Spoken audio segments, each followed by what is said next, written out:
नमस्कार प्रिय भक्तों, आप सभी का स्वागत है मेरे चैनल श्री लाडली में। आज हम आपको ले चलेंगे वृंदावन के उस दिव्य भूमि पर जहां आज भी भगवान श्री कृष्ण रात्रि में रास रचते हैं। एक ऐसा स्थान जहां सूर्यास्त होने के बाद कोई नहीं रुकता, जहां पेड़ झुक जाते हैं और जहां स्वयं श्री कृष्ण आज भी विराजमान हैं। जी हाँ भक्तों, हम बात कर रहे हैं निधिवन के रहस्य की। तो आज की वीडियो में आपको पूरी जानकारी मिलेगी, तो एंड तक बनिए रहिए। निधिवन क्या है? बहुत से भक्तों को ये भी नहीं पता कि निधिवन क्या है, तो हम आपको बताएंगे। वृंदावन में स्थित निधिवन केवल एक वन नहीं, बल्कि यह श्री कृष्ण की नित्य लीला स्थली है। यहाँ सैकड़ों तुलसी जैसे छोटे छोटे पेड़ हैं जो आपस में उलझे हुए हैं और जिनकी डालियाँ भूमि को स्पर्श करती हैं। कहा जाता है कि यह साधारण वृक्ष नहीं है, बल्कि गोपी और गोपियाँ हैं जो दिन में वृक्ष रूप में रहती हैं और रात्रि में श्री कृष्ण के साथ रास करती हैं। तो आपने भी देखा होगा, जब आप निधिवन गए होंगे तो वहाँ पे बहुत सारी डालें हैं। वो दिन में तो वो डालें लगती हैं, पर रात को वो गोपियाँ बन जाती हैं। तो संध्या के बाद क्यों निधिवन को बंद कर देते हैं, तो मैं अब आपको बताऊंगी। संध्या होते ही, सूर्यास्त होते ही निधिवन के द्वार बंद कर दिए जाते हैं। ना कोई पुजारी रुकता है और ना ही कोई प्रहरी, ना कोई भक्त, कोई भी वहाँ नहीं रुकता है। सब के सब चले जाते हैं, क्योंकि मान्यता है कि रात्रि में स्वयं श्री कृष्ण यहाँ आते हैं। यदि कोई मनुष्य रुक जाए तो वह अंधा, पागल और मृत भी हो सकता है। और ये सच्ची घटना है। ऐसा पहले हो चुका है कि एक बूढ़ी मैया रुकी थी और उन्होंने मतलब श्री कृष्ण को अपनी नेत्रों से देखा था, तो उनके नेत्र चले गए थे और उनके हाथ पैर भी टेढ़े हो गए थे और कुछ टाइम बाद वो मैया भी चली गई थी। तो इस वजह से तब से ही ये परंपरा ऐसी चलती आ रही है। यह केवल कथा नहीं है, बल्कि वर्षों से चली आ रही एक सच्ची परंपरा है।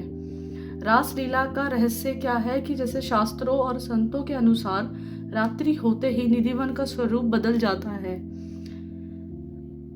यहाँ श्री कृष्ण रास रचाते हैं, राधा रानी संग विराजमान होती है, गोपियां नृत्य करती हैं, बांसुरी की मधुर ध्वनि गूंजती है। आज भी मंदिर में श्री कृष्ण के लिए बिस्तर सजाया जाता है, जल रखा जाता है, पान रखा जाता है, मिठाई रखी जाती है। और सुबह देखने पे बिस्तर बिखरा हुआ मिलता है, पान थूका हुआ मिलता है, जल कम होता है और मिठाई का प्रसाद बदला हुआ होता है। या जैसे मिठाई थोड़ी सी किसी ने खा रखी है, जैसे थोड़ा सा टुकड़ा होता है ना, थोड़ा वैसा हो जाता है, तो वो भी ऐसा मिलता है और ऐसा देखा गया है। और सुबह जो भी कोई वहाँ पर रुकता है, उनका मतलब ये सच्ची घटना है, उनके साथ क्या क्या हुआ है। कई लोगों ने जिज्ञासा में निधिवन में रुकने की कोशिश भी करी है। किसी ने कहा रात में पेड़ चलने लगे, किसी की बांसुरी की आवाज़ सुनी, किसी ने देखा कि पेड़ मानव रूप ले लेते हैं। और जो लोग छिपे हैं, या तो वो पागल हो गए या जीवन भर बोल ही नहीं पाए। एक ऐसे संत ने कहा, जो आँखों से देखना योग्य नहीं, उसे देखने का प्रयास मत करो। श्री बांके बिहारी और निधिवन में कहा जाता है कि श्री बांके बिहारी जी भी स्वयं निधिवन से ही प्रकट हुए हैं। आज भी बांके बिहारी जी की सेवा ऐसी होते हैं जैसे एक बालक हो। बार बार पर्दा हटाया जाता है ताकि भक्त उनके सौंदर्य में खो ना जाए। निधिवन और बांके बिहारी जी एक दूसरे से जुड़े हुए एक रहस्य है। विज्ञान क्या कहता है? विज्ञान यहाँ पेड़ों की संरचना अलग है, हवा की दिशा अलग है, लेकिन विज्ञान भी यह नहीं समझ पाया कि रात्रि में यहाँ अजीब घटनाएं क्यों होती हैं। क्योंकि जहाँ भक्ति होती है वहाँ विज्ञान मौन हो जाता है। निधिवन में हमें क्या सिखाता है? निधिवन हमें ये सिखाता है कि ईश्वर आज भी हमारे बीच हैं। हर रहस्य को जानना आवश्यक नहीं, कुछ बातें केवल श्रद्धा से महसूस की जा सकती हैं। जो झुक जाता है उसी को कृष्ण अपनाते हैं। और ऐसा ये वाकई में देखा गया है कि सामने भी मतलब जो निधिवन है उसके आसपास पहले घर हैं तो वहाँ से भी लोगों ने बांसुरी की आवाज़ें सुनी है अपने घरों से।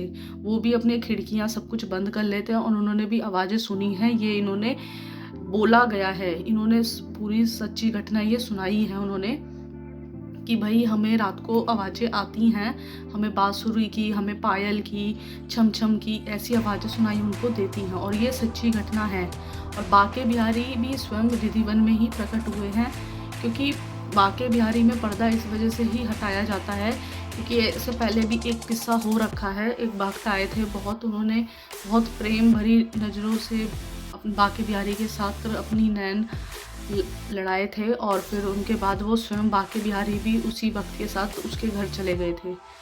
तो तब से ही ये परंपरा चली आ रही है बांके बिहारी मंदिर में कि पर्दा हटाया जाता, लगाया जाता, हटाया जाता, लगाया जाता है। तो अगर भक्तों, निधिवन केवल रहस्य नहीं, यह श्री कृष्ण की जीवंत उपस्थिति का प्रमाण है। यदि आपको यह कथा पसंद आई तो वीडियो को लाइक करें, भक्तों को शेयर करें और चैनल को सब्सक्राइब करें। श्री लाडली को सब्सक्राइब जरूर करें और जय श्री राधे, जय श्री कृष्ण, और कमेंट में लिखें राधे राधे। मिलते हैं नेक्स्ट व्लॉग में एक नई कहानी के साथ, एक नए रहस्य के साथ। तो हमारे साथ जुड़े रहिए। राधे राधे।